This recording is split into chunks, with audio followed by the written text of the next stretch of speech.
Hey, how you doing everybody? Welcome to the channel. Today's topic is the cost of getting into cycling. There are a number of items that you will be needing when you first start road biking.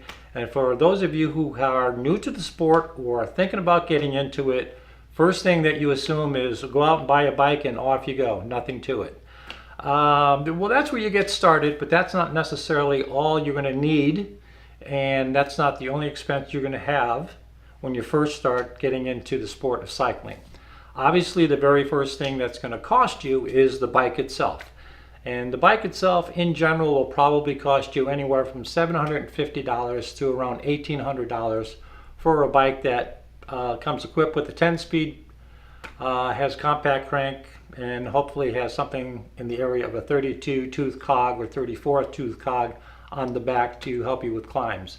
Bikes that are offered to you by Specialized or Trek, Giant, Cannondale, any of those brand names, somewhere you're going to find a very good aluminum bike in the price range of $750 to $1,800. So that's your first expense, the bike itself. After that, the very next thing that you're probably going to have to spend money on is a saddle. And the question may very well be for you people is, well, why do I need to buy a saddle? The bike's going to come with a saddle. Why should I have to spend additional money on a saddle?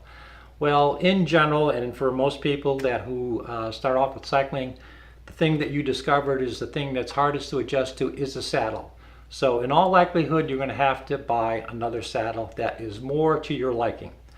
That additional cost can be anywhere up to $200 or $300, but in general, I think for the saddle that I offered and I show on the screen here as an example, you'll be spending somewhere around $140 for that saddle. So between the bike itself, $750 to $1,800, and $140 saddle, you see how things begin to add up. The next thing that your bike shop will probably offer you, but maybe not, is water bottles. You need to carry water bottles with you when you're out riding. Riding without them is just asking for disaster. You have to keep yourself hydrated as you're out riding.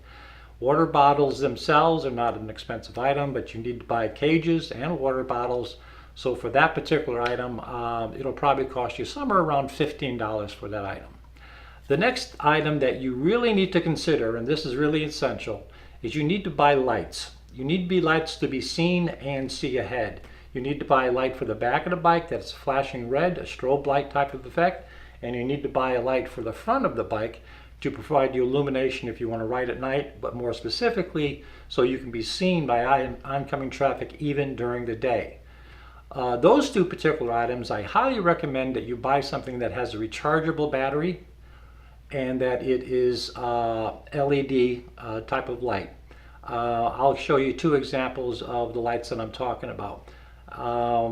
Those lights are very important, and those lights will cost you anywhere from $120 for a headlight to a simple light in the back for around $30.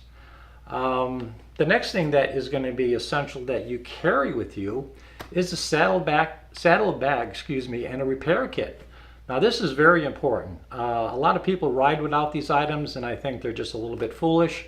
For a mere price of around $15, and then equipping the saddlebag with things that you'll need in terms of a spare tire, a repair kit, a tool kit, a multi-tool kit, that's an additional $40 or $50. That is a lifesaver when you're on the road. So you can expect, if you're smart, to spend another $50 on that item.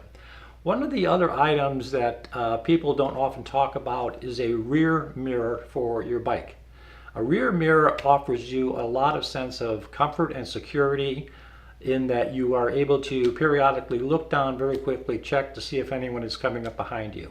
No one likes to be surprised on the road, and at least at a minimum, when you are constantly checking and look behind you, you eliminate that possibility of someone coming up behind you that you didn't expect.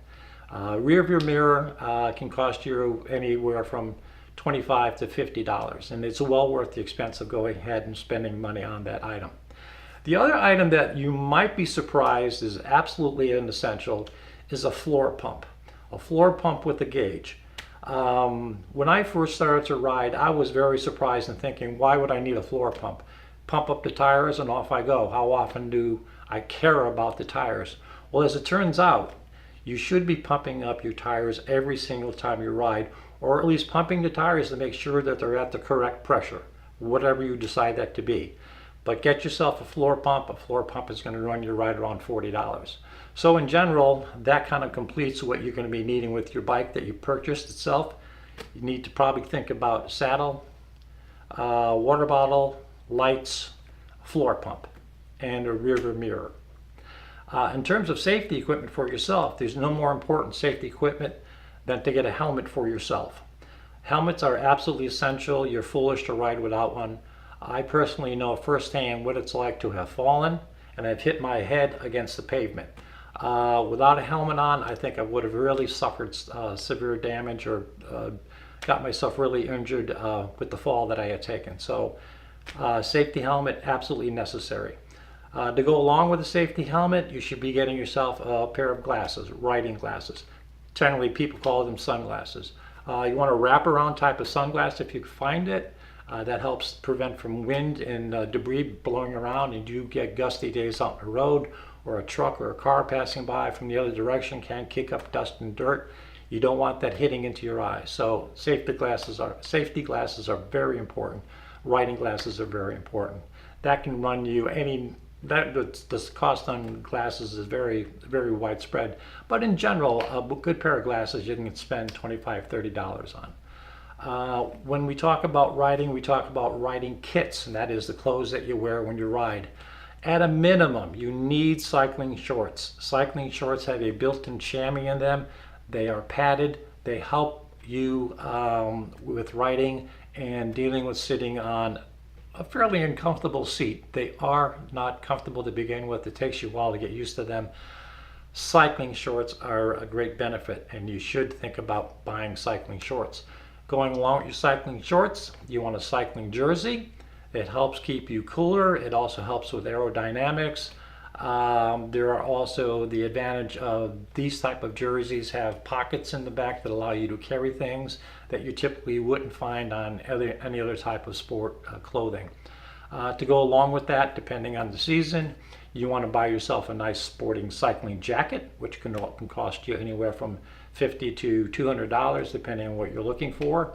And the last thing that you might want to consider is cycling shoes and pedals. Cycling shoes themselves, you might want to consider getting a cycling shoe that may not even include a clip, which is another level of shoe altogether. The basic shoe, you can get a basic shoe that provides a much stiffer sole than riding with a sneaker, which will provide you a lot more comfort in pedaling the bike with the pedals that are provided with your bike when you buy it, which are generally just a simple flat pedal. I'm not talking about clipless pedals. I'm not talking about clipping in at this point. I'm just talking about your basic type of shoe. You can go further, obviously, and end up buying cycling shoes with pedals, and something like that will probably cost you anywhere from $80 upwards. That pretty much completes everything and the cost of everything that you need for your basic needs to get out and riding. But to carry it a little bit further, you might want to consider getting yourself a bike computer. In the beginning, you don't necessarily need a GPS type of bike computer. You can get by with a Sigma bike computer, which is a simple computer that connects to your bike, has a couple sensors on it, will record your speed, your distance, provide you your average speed and things like that nature. With that type of computer, you cannot upload that information to any other sort of sports activity website like Strava or Ride GPS or something like that.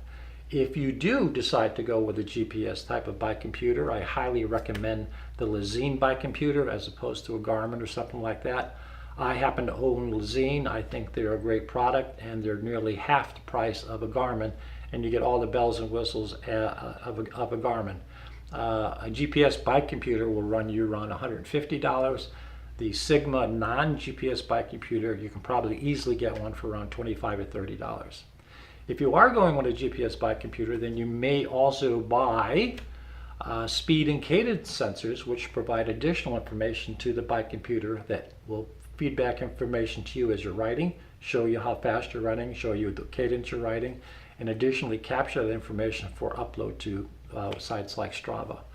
And the last couple items you might want to consider to go along with your bike computer are mainly a heart rate monitor, which will run you around $50. And the last item, which will probably be for those people at the higher end of the cycling community, those interested in really pushing themselves and going into training and gathering metrics and things like that, is to buy a power meter. A power meter measures the amount of wattages or the amount of watts per kilogram that you're putting into your pedaling and records that both to your GPS bike computer and allows you to upload that. A power meter will run you at a minimum of $400 and upwards, oh God, $1,200, $1,400, I'm sure. So if we were to summarize what all of this is going to cost you, $750 for the bike with all the other items that I talked about. The price goes from $750 to $1,400. If you go ahead and include buying a GPS style bike computer, that price is going to jump up to almost $1,700. And if you go into buying a power meter, you're talking $2,000 plus. So that'll give you an idea of what to expect in terms of cost, what to expect in terms of the items you should buy that are essentials for getting into road biking. And I should mention that all the items that I talked about in general and specifically in this video this morning or today are all going to be listed in the description below, so check those things out. Thanks for watching today. I hope this helps you decide on the sort of things that you need to address when thinking about getting into road biking. And click and subscribe. Thanks again for watching. We'll see you in the next video.